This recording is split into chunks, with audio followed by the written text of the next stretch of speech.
Boa noite. Vocês estão bem? Todo mundo na paz, na graça? Eu acho que o nosso desafio para o próximo domingo à noite é que vocês façam de novo, tá bom? Não abusa, Fernanda.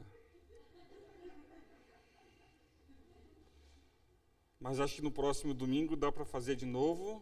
A Iris está ali, olha, se aproveitem da Iris também.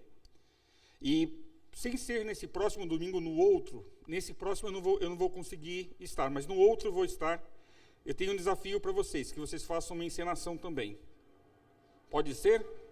Uma encenação e o louvor. Dizem que a melhor forma de dinamizar o culto de domingo é que os jovens cuidem desse culto. Vamos tentar trabalhar isso? Hoje de manhã eu falei com você, não falei? Não deu certo ainda, né? Mas já era o início já. Deus já tinha tocado no meu coração que vocês tinham que participar. Que bom que vocês estão aqui. Queridos, nós estamos no meio de uma série, onde nós estamos falando de encontros que pessoas tiveram com Cristo. Hoje nós vamos estudar um personagem da Bíblia. Eu acho ele incrível. Eu acho ele incrível e espero que vocês também gostem desse personagem. Ele representa tanta coisa no mundo atual. Ele faz uma ponte de como o mundo era, de como o mundo está. E ele nos mostra como realmente Deus se relaciona com o mundo. Vamos tentar descobrir juntos qual é o personagem? Até agora não dei dica nenhuma, né? É um homem. Tá bom? É um homem. Ele teve um encontro com Cristo. Antes de se encontrar com Cristo, ele tinha a consciência pesada. Sabe quando você sabe que você tem vivido da forma errada? Sabe quando você sabe que a culpa é sua? Que a responsabilidade é sua mesmo e não tem para onde correr? Sabe quando você sai na rua e todo mundo te olha e pensa, lá vai o miserável? Não sei se já aconteceu isso com você em alguma fase da sua vida. Mas é possível que sim. É possível que em algum momento da sua vida você tenha feito algo do qual você se arrependa muito e você ficou conhecido naquele momento da história da sua vida por aquele único ato. Eu lembro que nós éramos crianças ainda e sabe que mineiro e baiano, essas raças têm uma coisa de ter parente, né? Eu não sei por que baiano e mineiro tem tanto parente. E de vez em quando aparece um parente de mineiro e de baiano aqui em São Paulo. É ou não é? Então a minha casa assim era só meu pai, minha mãe, eu e minha irmã, mas de vez em quando aparecia um mineiro lá. E vinha trazendo os 2 queijos, minha cura, com cara de pastel. E meio que sem querer, no meio da conversa, dizia, eu preciso ficar. Já viram disso já, né? Eu preciso ficar e nós recebemos muito mineiro lá em casa. Mas um deles chamou muito a atenção. Porque depois que ele estava na minha casa, assim, pouco tempo, um vizinho foi lá bater. Minha mãe era uma mulher muito séria e muito certa. E o vizinho foi falar com a minha mãe. Nem quis falar com meu pai, porque meu pai não era tão certo quanto ela. Bateu palma, dona Maria. Quantos botijões de gás a senhora tem? Minha mãe falou, 2. Tem como a senhora conferir, por favor? Por que você quer saber quantos botijões de gás eu tenho? Se eu falei que é 2, é 2. Por favor, dona Maria, a senhora me conhece, sou seu vizinho há tantos anos. Vá lá e conta os botijões, por favor. Minha mãe foi, contou e voltou. Lá no portão, o vizinho nem entrou. Olha, tem 3 botijão. Um é meu. Aí ela disse, mas como que o seu botijão veio parar na minha casa? Não tem um parente seu aí? Tem. Eu vi de madrugada quando ele passou no meu quintal e levou meu botijão. Mas na hora eu não falei nada, porque eu sei que a senhora é uma mulher séria e a senhora iria me devolver o botijão. Pelo amor de Deus, sobe lá e pega o botijão. Ele levou esse botijão embora e minha mãe sentou com o rapaz e falou, olha, ladrão na minha casa não.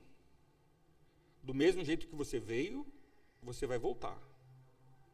Não me dê motivos para fazer isso. Mas eu sei dizer que o rapaz continuou, porque minha mãe deu oportunidade para que ele ficasse, ele pediu perdão para o vizinho, ficou de trabalhar, conseguiu dinheiro para poder dar um botijão a mais para o vizinho, Eu sei dizer que aonde ele saía na rua, todo mundo dizia, olha lá o ladrão de botijão. E eu já estava sendo conhecido como sobrinho do ladrão de botijão. E sabe que sobrinho do ladrão de botijão tem tudo para roubar botijão também, né? E em casa nós tínhamos muitas galinhas e tudo que meus pais não queriam é que alguém roubasse as nossas galinhas. Nós tínhamos 80 galinhas em casa e essas galinhas eram criadas soltas. E se um vizinho roubasse uma galinha da minha mãe ia bater na porta da pessoa e pegava a coxa da boca da pessoa e levava de volta para casa a coxa da galinha já cozida. Porque mineiro, quando dá para ser bravo, é bravo mesmo. Baiano também, não é? Por isso eu não gosto muito nem de baiano nem de mineiro. Tem algum baiano aqui? Não. Quem é baiano, levante a mão para eu orar por você. Ó, tem alguns. E todos vieram para cá. Eu não sei como tem baiano na Bahia ainda, né? Eu não sei como tem mineiro em Minas ainda, porque essa raça veio toda para cá. Eu não sei se você sabe, antes de você falar mal, sabe quem é o mineiro, né? Você sabe quem é o mineiro ou não? O mineiro é o baiano cansado, porque é o baiano mais preguiçoso. Porque o baiano corajoso veio da Bahia até São Paulo. O mineiro saiu da Bahia e foi parar em Minas. Não, o baiano que chegou aqui é guerreiro. Tudo gente guerreira. São Paulo foi construída pelos baianos e pelos mineiros trabalhadores. E pelos demais nordestinos. Tem aí os pernambucanos, todos os demais, né?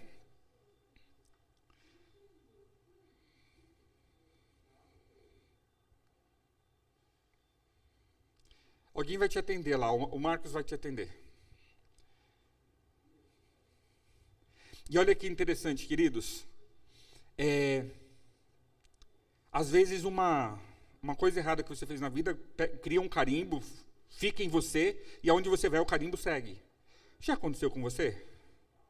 Em algum momento da sua existência, você foi conhecido por algo que você tenha feito ou de bom ou de ruim? Já aconteceu com você?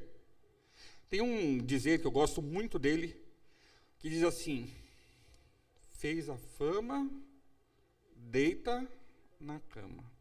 Quem faz a fama de que é bom, de que é dedicado, de que é esforçado, depois pode ficar até mais tranquilo que a fama continua. Agora, se você fizer a fama de que você é preguiçoso, não gosta de trabalhar, por mais que você se converta e mude, fica difícil provar o contrário depois, porque já criou uma opinião popular a seu respeito. Não é assim que funciona a vida? Esse moço que teve esse encontro com Jesus morava em Jericó.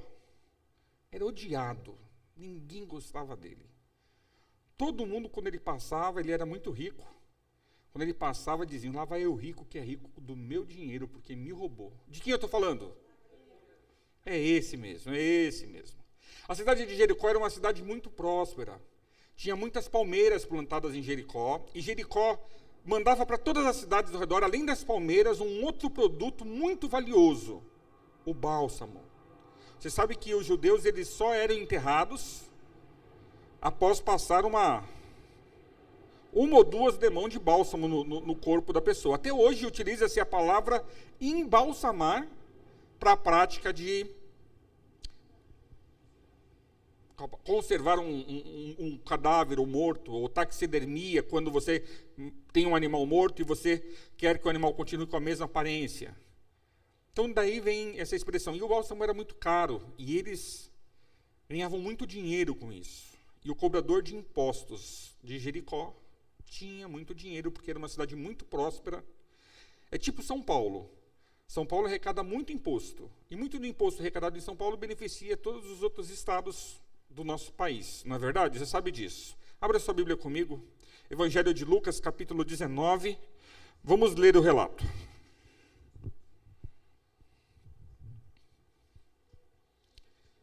Lucas 19. Se você achou, diga amém. Vocês são tudo na misericórdia. Então vão achando aí. Até quem está no celular não achou ainda. Amém? Achou aí, Fernanda? A Alexandra está mais rápido que a Fernanda. A Fernanda olhou ali para o lado para ajudar, mas que não achou ainda foi ela. O pastor está de olho, amém? Feche seus olhos.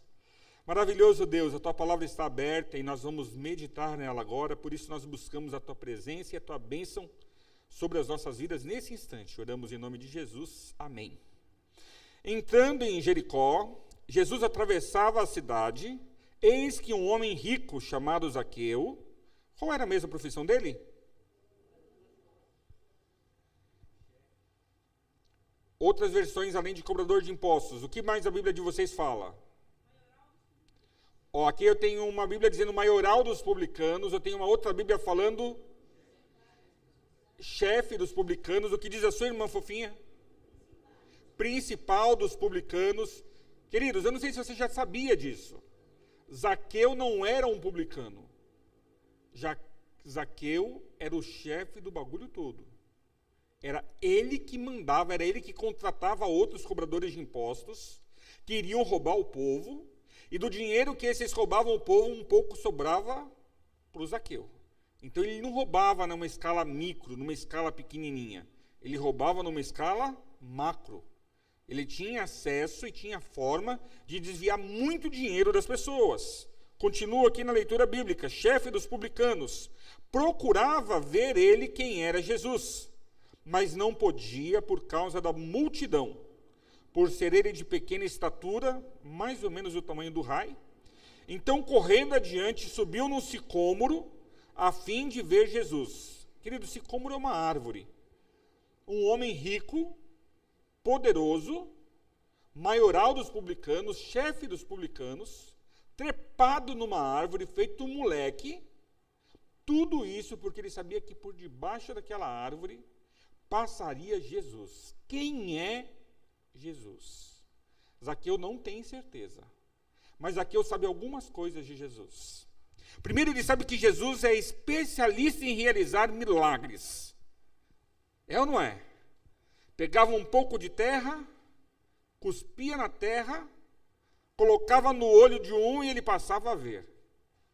Tocava num leproso, que ninguém tocaria num leproso, e o leproso imediatamente ficava curado.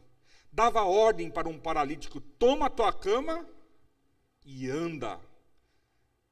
Jesus não está claro para Zaqueu aqui ainda se ele é Deus, mas está claro para Zaqueu que no mínimo Jesus é o enviado de Deus, cheio do poder de Deus para realizar grandes coisas. Outra coisa que Zaqueu já sabia é que Jesus tinha o poder de expulsar demônios. E quando Jesus chegava em alguns lugares onde tinham pessoas endemoniadas, as pessoas endemoniadas corriam na direção de Jesus, se prostravam, adoravam a Jesus e diziam: que teu eu contigo, filho de Deus. Vai imaginando a fama deste um. Zaqueu não tinha certeza de quem era Jesus, mas inclusive ele sabia e já tinha ouvido falar de um menino chamado Mateus, que também era um cobrador de impostos, desses que todo mundo odeia, e que Jesus pessoalmente chamou para fazer o que com ele? Venha ser o meu discípulo, venha após mim, siga-me. E Zaqueu sabia que o tal do menino Mateus era um dos seguidores de Jesus, era um dos seus discípulos. Você entendendo mais ou menos o que está acontecendo aqui? O que Zaqueu sentia na vida? Zaqueu sentia um vazio existencial sem tamanho. Ele sentia um peso da culpa. Ele enxergava no olhar de todas as pessoas com quem ele tinha contato que ele era odiado, que ele era menosprezado, que ele era indesejado. E ele queria... Sabe que gente assim, às vezes não é tolerado nem pelo cônjuge, nem pela esposa, nem pelo esposo. Vocês sabiam que tem gente assim no mundo? Que não é amado nem aceito por absolutamente ninguém. Vira e mexe a gente ouve falar de alguém assim. A pessoa não é amada, não é aceita, não é tolerada por absolutamente ninguém sobre a face da terra. Eu fico imaginando Zaqueu pensando assim: a minha vida já é essa tragédia que é. Eu já sou esse imprestável. Esse tal Jesus vai passar aí. Pode ser que essa seja a minha última oportunidade de resolver esse mal-estar da minha vida, esse mal-estar do meu coração.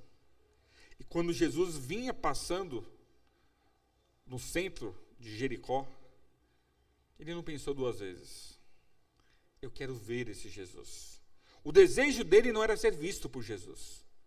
O desejo dele era apenas ver a Jesus. Sabe quando você tem a oportunidade de olhar nos olhos de uma pessoa e você consegue enxergar muito mais do que se pensa ou se imagina? Você é desse tipo de gente?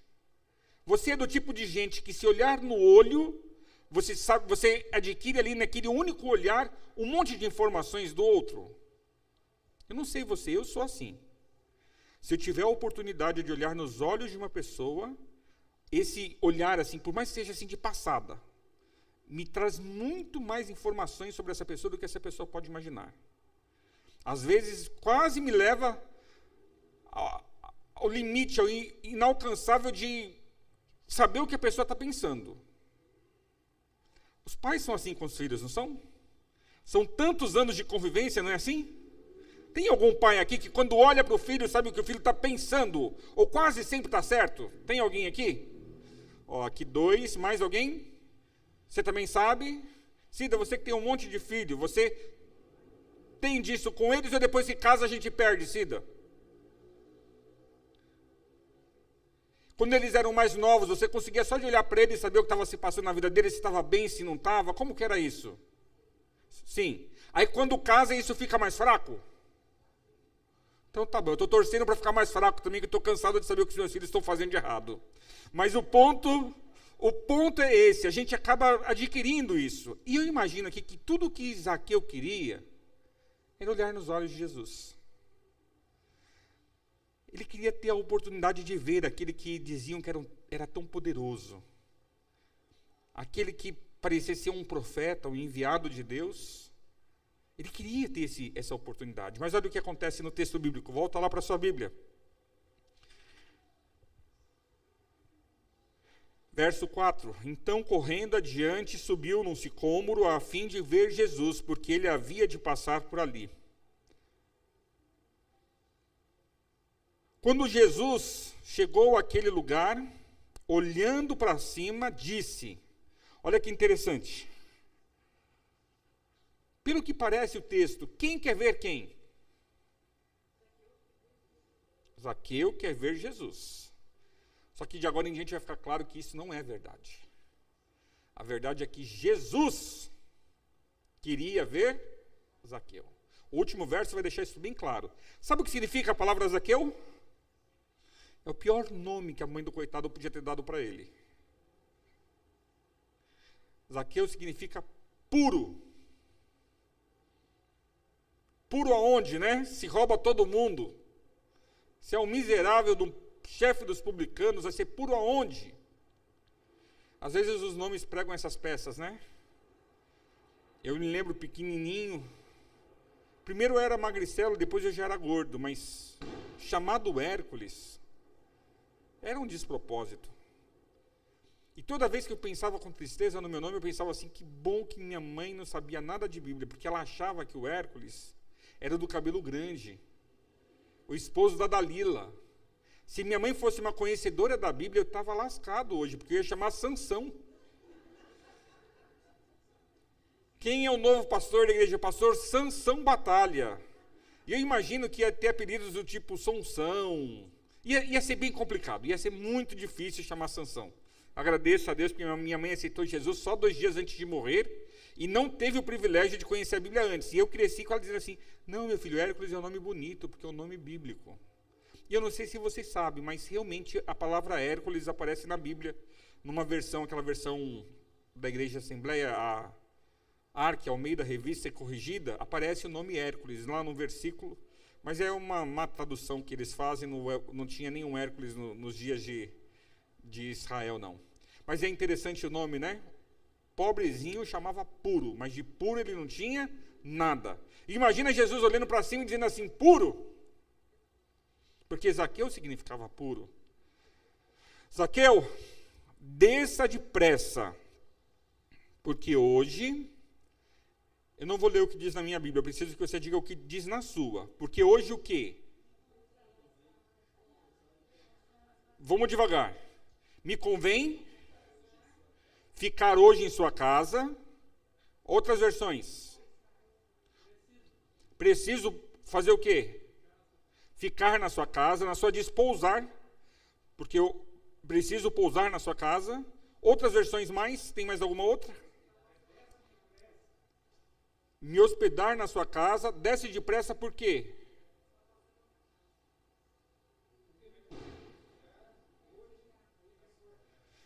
Deu para entender, não deu? Jesus não está pedindo um prato de comida. Jesus não está pedindo o direito de fazer uma visita. Jesus está se convidando para dormir na casa de Zaqueu. Quem era Zaqueu? Zaqueu era o miserável odiado por todo mundo.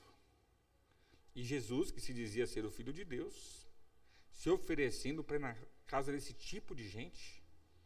Tanto religioso em Jericó que podia abrigar Jesus. E Jesus vai parar justo na casa do pior elemento da cidade. Continua a leitura. Verso 6. Zaqueu desceu depressa e o recebeu com alegria. Todos os que viram isso, olha só, todo mundo murmurou, dizendo que Jesus tinha se hospedado com um homem pecador. Zaqueu, por sua vez, se levantou e disse ao Senhor: Senhor, imagino que isso é no meio do jantar. Na minha cabeça sempre ficou que tinha um jantar aqui nessa cena. Enquanto eles comiam, Zaqueu disse: Senhor, vou dar a metade dos meus bens aos pobres. E se extorquir alguma coisa de alguém, vou restituir 4 vezes mais.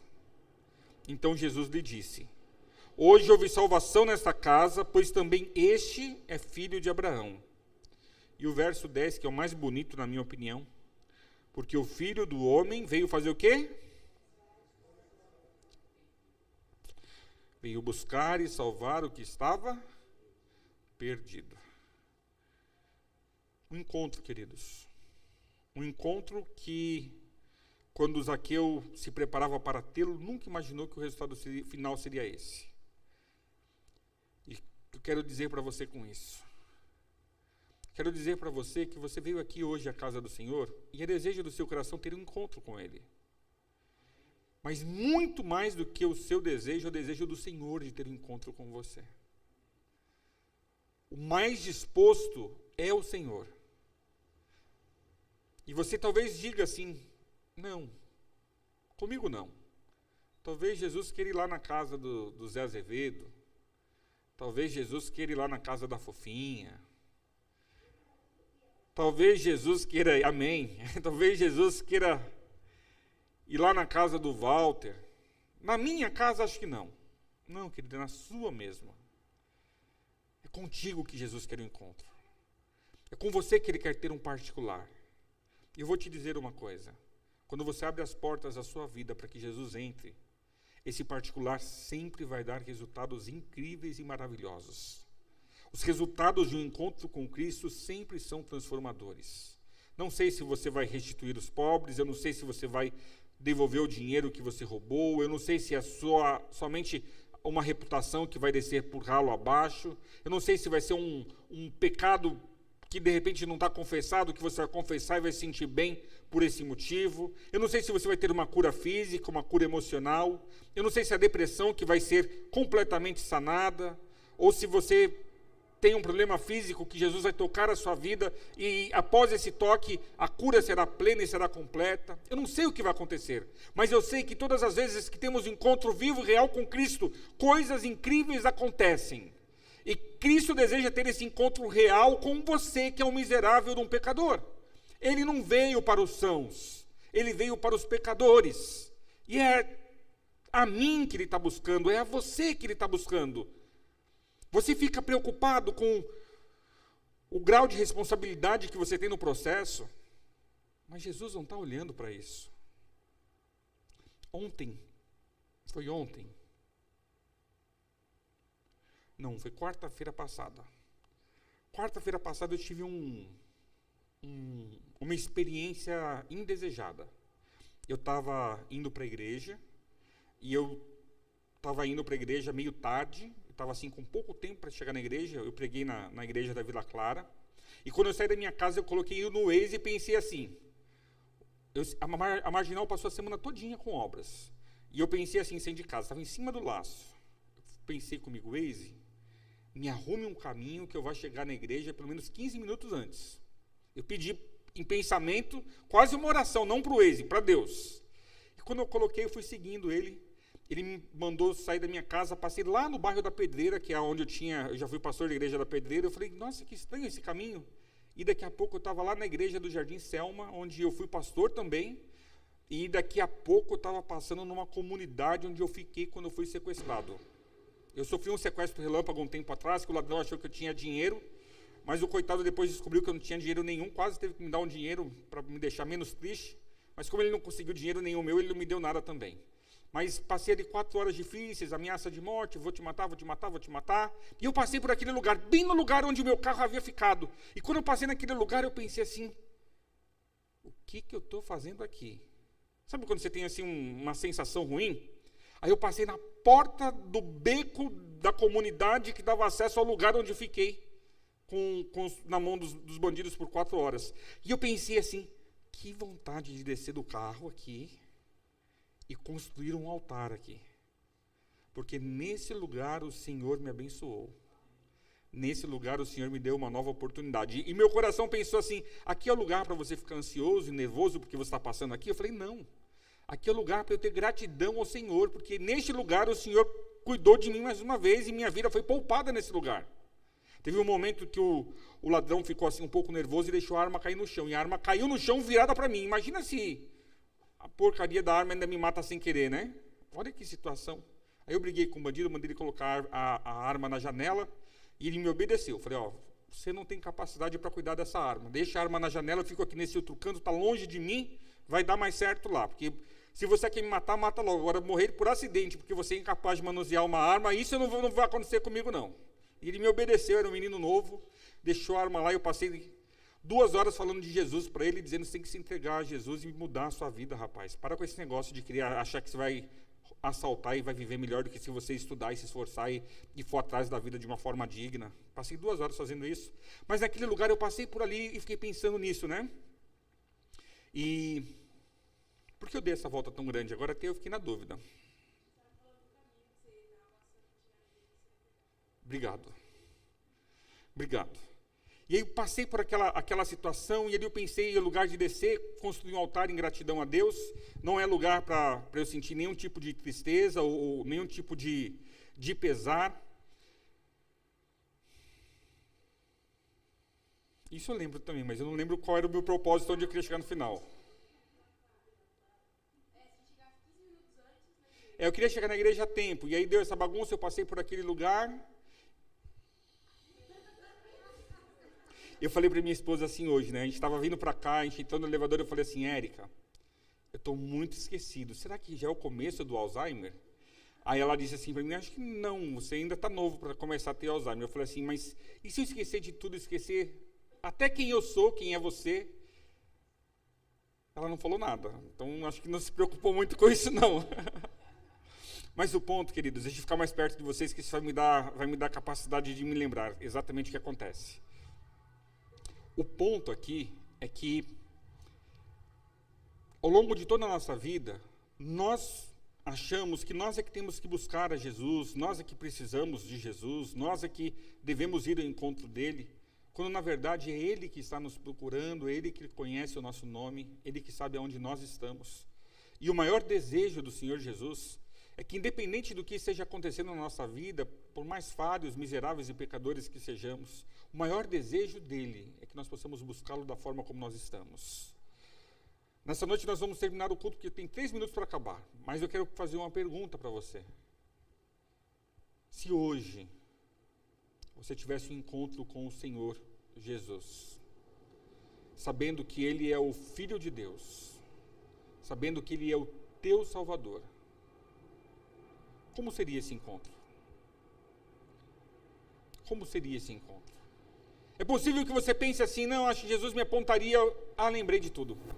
É possível que Jesus, lembrei de tudo. É possível que Jesus apontaria os meus pecados. Não, ele não tem pecado nenhum para te apontar.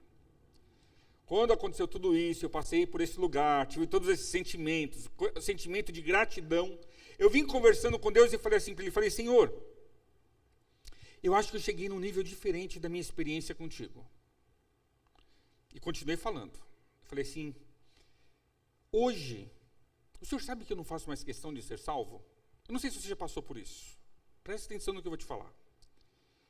Hoje, para mim, ser salvo não é mais a coisa mais importante. Acho que até Deus fez um silêncio no céu e olhou para mim pensando assim, meu filho já está nesse nível. Mas eu vou te explicar o porquê. Foi o mesmo que eu estava falando para ele. Eu falei, Senhor, a coisa mais importante na minha vida não é ir morar no céu. A coisa mais importante na minha vida é ter a tua presença hoje. Se eu tenho a tua presença hoje, eu não vou ficar preocupado com o céu. Porque, de uma forma ou de outra, alguém comprou bastante bombinha no bairro, né? Porque, de uma forma ou de outra, eu já estou me sentindo salvo. Vocês entenderam o que eu estou falando? Eu acho que esse é o desejo de Deus para nós, o maior desejo dele. É que você não esteja preocupado com a sua salvação amanhã, mas que você possa viver a sua salvação hoje. Vamos continuar andando com Cristo. Vamos continuar nos encontrando com Ele. Vamos continuar servindo a Ele, fazendo a vontade dEle, guardando os mandamentos dEle. Queridos, o que Ele tem reservado para mim e para você é tão grandioso que nós sequer conseguimos imaginar.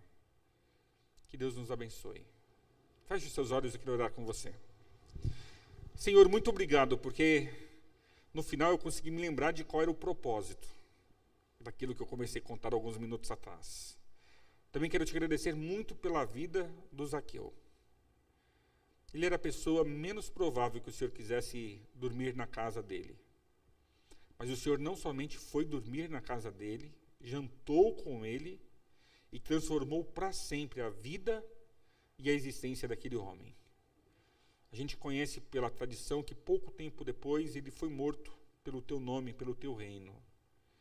Nós não sabemos, Senhor, o nosso futuro, mas nós queremos te agradecer pelo nosso presente, porque no nosso presente o Senhor já se faz presente. No nosso presente o Senhor já está aqui andando conosco. Temos o privilégio de estar de mãos dadas contigo, e nós não abrimos mão. Não estamos dispostos a permitir que nada nos separe do teu amor, da tua graça e da tua salvação. Assim como Zaqueu naquele dia, lá em Jericó, teve um encontro contigo, nos abençoe para que nós possamos diariamente termos encontros com o Senhor e assim recebermos constantemente as suas bênçãos em nossas vidas. Leva-nos em paz para os nossos lares e permita, Senhor, que ao longo dessa nova semana nós tenhamos a sua presença conosco a cada instante, a cada minuto, a cada segundo, e que o resultado de vivermos uma vida assim seja que as pessoas, ao nos olharem, elas não nos vejam mais, mas elas possam ver Jesus em nós. Pedimos e agradecemos o nome santo de Jesus, nosso Salvador. Amém, Senhor. Amém. Queridos, Deus nos abençoe e uma ótima semana para todos. Vou estar à porta despedindo vocês.